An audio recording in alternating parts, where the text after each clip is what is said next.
বিসমিল্লাহির রহমানির রহিম। এই টিউটোরিয়ালটা মূলত শুধুমাত্র যারা ওয়ার্ডপ্রেস ডেভেলপার তাদের জন্য। আমি অনেকদিন থেকে বলতেছি যে ওয়ার্ডপ্রেস ভার্সনে কিছু কিছু ফিচার খুব নেসেসারি, যেমন আরটিএল, মাল্টি ল্যাঙ্গুয়েজ সাপোর্ট। এখন অবশ্য যে থিমগুলো করা হয় ওই থিমগুলো, থিম ফরেস্টে যেগুলো অ্যাপ্রুভ হচ্ছে, কোনো স্ট্যাটিক কন্টেন্ট থাকে না, এই জন্য অটোমেটিক মাল্টি ল্যাঙ্গুয়েজ সাপোর্টেড হয়ে যায়। বাট তারপরেও ডব্লিউপিএমএল এর কনফিগ একটা ফাইল আছে, যে ফাইলটা দিলে ক্লায়েন্টরাও অনেক বেশি স্যাটিসফাই থাকে। যাই হোক, ওই বিষয়টা পরে বলবো, ডব্লিউপিএমএল কনফিগের বিষয়টা। কিন্তু এখন যে বিষয়টা কথা বলবো শুধুমাত্র আরটিএল সাপোর্টের বিষয়ে। আসলে মানে আরটিএল সাপোর্টটা খুবই ইজি একটা কাজ, মানে খুবই সিম্পল।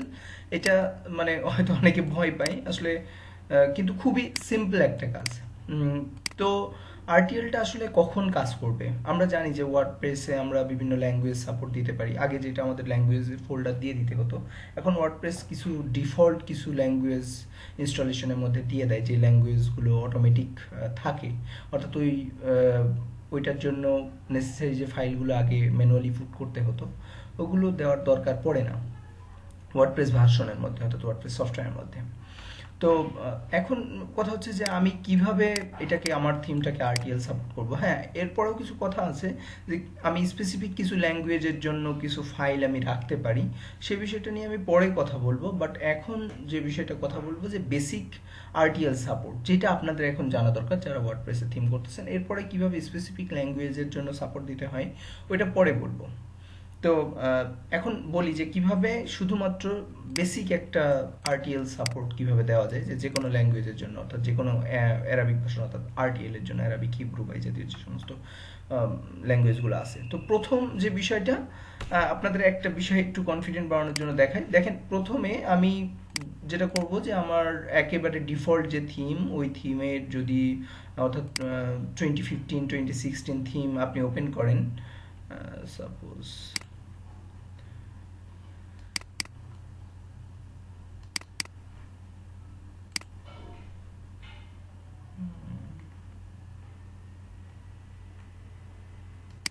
এটা ওপেন করলাম। আমি 2015 এখানে আছে, 2015 এখন যদি লেটেস্ট ভার্সন 2016। আচ্ছা, এটা ওপেন করলাম। তো ওইখানে দেখবেন যে বাই ডিফল্ট এইখানে একটা rtl.css ফাইল আছে এবং একটা style.css ফাইল আছে। আচ্ছা, গরম লাগতেছে, একটু ফ্যানটা দিই হালকা।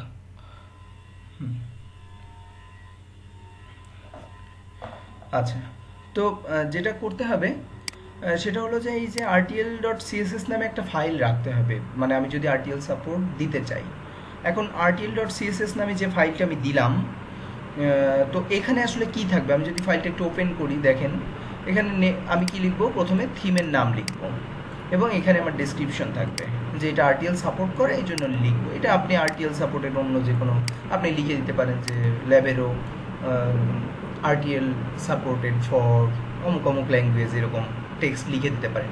কিন্তু এরা বেশি মানে ডিফল্ট কি লিখে দিয়েছে দেখেন, যে এই আরটিএলটা সাপোর্ট দিচ্ছে, এটা একটা এক্সট্রা সাপোর্ট যোগ করতেছে আরটিএল এর জন্য, রাইট টু লেফট ডিরেকশনের জন্য। এবং এটা খুব ইজি, এটা জাস্ট বলতেছে এটা কিছুই না, জাস্ট একটা পজিশনিং চেঞ্জ করে দিচ্ছে এই আরটিএল সিএসএস দ্বারা। এখন কথা হচ্ছে আরটিএল সিএসএসটা আসলে কিভাবে কাজ করে। তো যখনই কোনো অ্যারাবিক ল্যাঙ্গুয়েজ কেউ ইনস্টল করবে বা অ্যাড করবে, যদি ডব্লিউপিএমএল প্লাগইন দিয়ে হোক, বা অনেকে আছে যারা ওয়ার্ডপ্রেস ইনস্টলেশনের সময় অ্যারাবিক বা হিব্রু ভার্সন ইনস্টল করে, যখন তারা ইনস্টল করে তখন অটোমেটিক এই rtl.cssটা পায়। অর্থাৎ তারা প্রথমে style.css ফাইলকে দেখে, style.css ফাইলকে তো আপনার ডিফল্টভাবে কল করা আছেই। তো যদি অ্যারাবিক ভার্সন থাকে বা আরটিএল এর যে কোনো ল্যাঙ্গুয়েজ যদি আপনি ওয়ার্ডপ্রেসে ইনস্টল দেওয়া থাকে ডব্লিউপিএমএল বা ওয়ার্ডপ্রেসের ডিফল্ট ইনস্টলেশনের দ্বারা, তখন সে style.css খোঁজার পরে সে rtl.css ফাইল খুঁজে। তো যখন আরটিএল সিএসএস পায়, তখন আরটিএল সিএসএস এর ফাইলগুলো style.css এর ফাইলকে ওভাররাইট করে। অর্থাৎ যেভাবে আপনার রেসপন্সিভের কাজ করেন, যে style.css থেকেও সে ফাইল পায়, কিন্তু responsive.css যখন আপনি style.css এর পরে কল করেন, তখন তখন ওই যে সিএসএস গুলো ওখানে নাই, বা যেগুলোকে এখানে responsive.css যখন সে ওভাররাইট করতেছে, অর্থাৎ responsive ডট সিএসএস ফাইলটাকে সে বেশি প্রায়োরিটি দেয়। তো ওক্ষেত্রে যেটা ভেরিয়েশন হয় যে আপনাকে আলাদাভাবে রেসপন্সিভ সিএসএস ফাইলটাকে কল করা লাগে। কিন্তু এখানে যেটা বেনিফিট সেটা হলো যে ওয়ার্ডপ্রেসের এটা ডিফল্ট একটা ফিচার যে আপনাকে আলাদাভাবে কল করা লাগবে না, এনকিউ করা লাগবে না। তো RTL.css-টা লিখে এখন প্রথম কথা হচ্ছে যে আমি কি কি কাজ করব। দেখেন এইখানে কিন্তু এরা প্রথমেই একটা বলে দিয়েছে যে এই সাপোর্টটা, এইখানে একটা লিঙ্ক দেখতে, আমি এই লিঙ্কটা দেখে আস্তে আস্তে বুঝাই দিচ্ছি। তো দেখেন এইখানে টেবিল অফ কন্টেন্ট, আমি যদি 2015-এর style.css ফাইল ওপেন করি এবং আমি যদি টপে যাই, দেখেন এইখানে টেবিল অফ কন্টেন্টে আছে কিন্তু 17টা আইটেম, কিন্তু আমি RTL.css-এ দেখতেছি 11টা ইন্ডেক্স।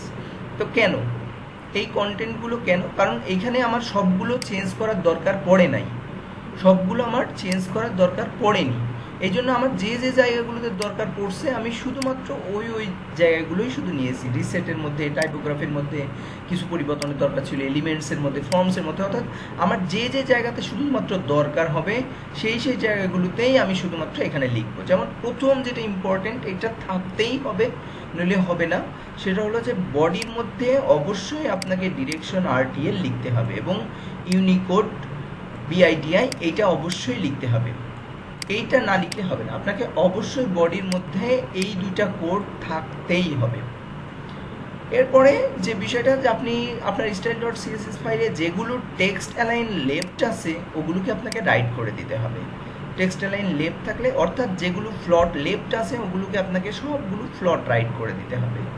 তাই এখন এইভাবে আপনার নেসেসারি, দেখেন টেক্সট অ্যালাইন লেফট, এইটা যদি আমি একটু সার্চ দিই style.css এর মধ্যে, দেখেন এইটা ছিল টেক্সট অ্যালাইন লেফট, কিন্তু এইটাতে দেখেন টেক্সট অ্যালাইন রাইট। আচ্ছা, এখানে যদি আমি একটু সার্চ দিই পোস্ট পাসওয়ার্ড ফর্ম, এখানে পজিশন রিলেটিভ দেওয়া আছে, কিন্তু এখানে দেখেন সে করছে কি রাইট অটো করে দিয়েছে, লেফট 0 করে দিয়েছে। এরকম করে কিছু কাজ আপনাকে, কিছু ফিচার হয়তো কিছু দু একটা কোড এই রাইট লেফট করার জন্য আপনাকে হয়তো রাইটের অটো, লেফট 0 এরকমভাবে আপনাকে কিছু কিছু সময় চেঞ্জ করতে হবে। কিছু কিছু জায়গায় ফ্লট লেফট থাকলে রাইট করতে হবে। হ্যাঁ, মার্জিন লেফট, আগে হয়তো একটা মার্জিন ছিল কিন্তু এখন এখানে অটো দেওয়া, অর্থাৎ লেফটে যতটুকু পাওয়ার ততটুকু পাবে, কিন্তু রাইটে আগে ছিল মার্জিন লেফটে। অর্থাৎ আমি যদি মেইন নেভিগেশনের এটা যদি একটু সার্চ দিয়ে দেখাই, দেখেন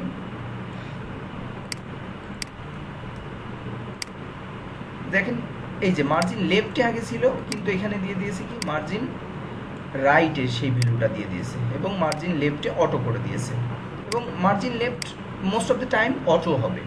ঠিক আছে, আচ্ছা এইভাবে আপনার নেসেসারি সিএসএস ফাইলগুলো, সিএসএসগুলো অ্যাড করতে হবে। আমার কথা হচ্ছে যে কোথায় অ্যাড করতে হবে।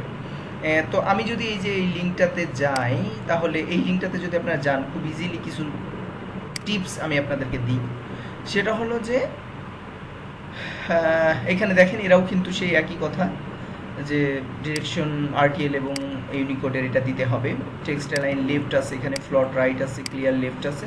টেক্সট অ্যালাইন রাইট করে দিয়েছে, ফ্লট লেফট করা আছে, ফ্লট যেখানে আগে রাইট ছিল ক্লিয়ার রাইট, ক্লিয়ার যেখানে আগে লেফট ছিল এখানে ক্লিয়ার রাইট করে দিতে হবে। এই যে আগে এইরকম ছিল এটাকে এরকম করে দিতে হচ্ছে। এখন কথা হচ্ছে যে আসলে মানে এইরকম করে চেক করা আসলে কেমন হবে, আমার RTLটা আসলে কেমন হওয়া উচিত। এটা তো আপনি আপনার বেসিক যে কোডগুলো দিয়ে আপনি শুরু করলেন, এই যে বডির কোড বা কিছু কিছু এই যে ফ্লট রাইট ফ্লট লেফটের কোড, কিন্তু তারপরেও দেখা গেল যে আপনি আসলে তো শিওর হতে পারতেছেন না। আপনার আসলে কিভাবে আপনি বুঝবেন যে আপনার RTL ভার্সনটা আসলে রাইট মানে অরিজিনালি কেমন হবে। এটার জন্য খুব সহজ এবং ইজিয়ার একটা ওয়ে হচ্ছে যে আপনি ওয়ার্ডপ্রেসের একটা ইনস্টল করবেন, একটা RTL টেস্টার নামে একটা ওয়ার্ডপ্রেস ইনস্টল করবেন, বা সাপোজ আপনার থিম ল্যাভেরো বা মিনায়ন বা হিট স্টোর, আপনি ল্যাভেরো নামে একটা বা মিনিয়ন নামে একটা থিম, ওয়ার্ডপ্রেস মিনায়ন RTL টেস্টার নামে একটা ওয়ার্ডপ্রেস মানে ইনস্টল করেন। ইনস্টল করার পরে ওখানে থিম ইনস্টল করেন, আপনার সমস্ত ডেমো কন্টেন্ট ওখানে ইনস্টল করেন। ইনস্টল করার পরে এখন আমি RTL চেক করব। তো RTL চেক করার জন্য যেটা আপনি করবেন সেটা হলো যে খুব ইজি, আপনার এই যে RTL টেস্টার নামে একটা প্লাগইন আছে, এই প্লাগইনটা আপনি অ্যাড করবেন। এই প্লাগইনটা অ্যাড করে আপনি আপনার সাইটটা দেখবেন যে আসলে মানে এটা কিন্তু আপনাকে এই প্লাগইনটা কিন্তু আপনাকে RTL ডিরেকশন চেঞ্জ করে দেয় না, সে দেখায়, সে জাস্ট একটা ভিউ মুড দেখায় যে RTL এ করলে আসলে অ্যাপ্রক্সিমেটলি এরকম হবে। হ্যাঁ, এটা এমন না যে আপনাকে 100% সেম দেখাবে, কিছু কিছু সময় আপনাকে বুঝে করতে হবে, এটা আপনার কাজ করতে করতে এক্সপিরিয়েন্স হয়ে যাবে। বাট RTL টেস্টার দিয়ে আপনি মোটামুটি 70% বুঝতে পারবেন যে আপনার RTL ভার্সনটা আসলে কেমন হওয়া উচিত। কিছু কিছু জায়গায়, যে জায়গাতে আপনার সাথে আপনাদের কনফিউশন থাকে, প্রথমে আমাকে দু এক জায়গায় জিজ্ঞাসা করবেন, আমি তারপরে বলে দিব যে আসলে মানে কিভাবে করতে হবে। হ্যাঁ, তো যাই হোক, এটা তাহলে RTL টেস্টার দিয়ে আপনি ইনস্টল করে আপনি দেখলেন। আরেক জায়গাতে আপনি ইনস্টল করেন RTL নামে, সাপোজ মিনায়ন RTL নামে একটা ইনস্টল করেন, করার পরে ওখানে আপনি জাস্ট ডেমো কন্টেন্ট ইনস্টল করে আবার অ্যারাবিক ভার্সন বা হিব্রু ভার্সন দিয়ে ওয়ার্ডপ্রেস ইনস্টল করেন। ওয়ার্ডপ্রেস ইনস্টল করলে দেখবেন যে অটোমেটিক সে আপনার RTL এর যে CSS ফাইল আপনি দিয়েছেন ওই ভ্যালুটা সে পাইতেছে।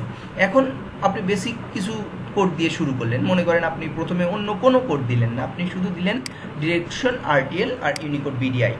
তো এই কোডটুকু দিয়ে আপনি শুরু করলেন, আর আপনার কিছু কিছু কোড আপনি আগেই দিয়ে দিতে পারেন, যেমন ফ্লট রেটগুলো ফ্লট রাইট করে দিতে পারেন। এগুলো দিয়ে আপনি মানে জাস্ট মনে করেন যে স্টার্ট করলেন, এই ফাইলটা টেবিল অফ কন্টেন্ট তো পরে সাজাবেন, এখানে জাস্ট মনে করেন যে একটা দিয়ে শুরু করলেন, একটা কোড দিয়ে।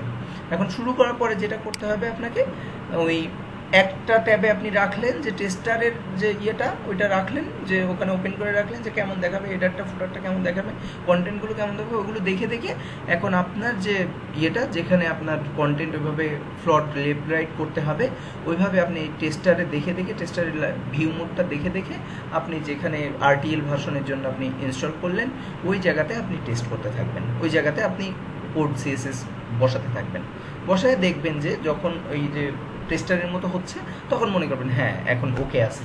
তারপরেও একটা দুইটা টেমপ্লেট বা থিম করার সময় আপনাদের একটু কষ্ট হবে, আমার সাথে একটু ডিসকাস করবেন, আশা করি সমস্যা হবে না।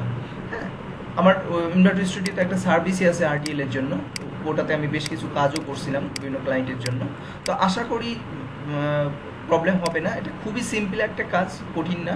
এটা কমপ্লিট করেন, করার পরে আমি WPML কনফিগটা কীভাবে করতে হয়, ওই ফাইলটা কীভাবে অ্যাড করতে হয়, এটা আমি শিখাই দেবো ইনশাল্লাহ।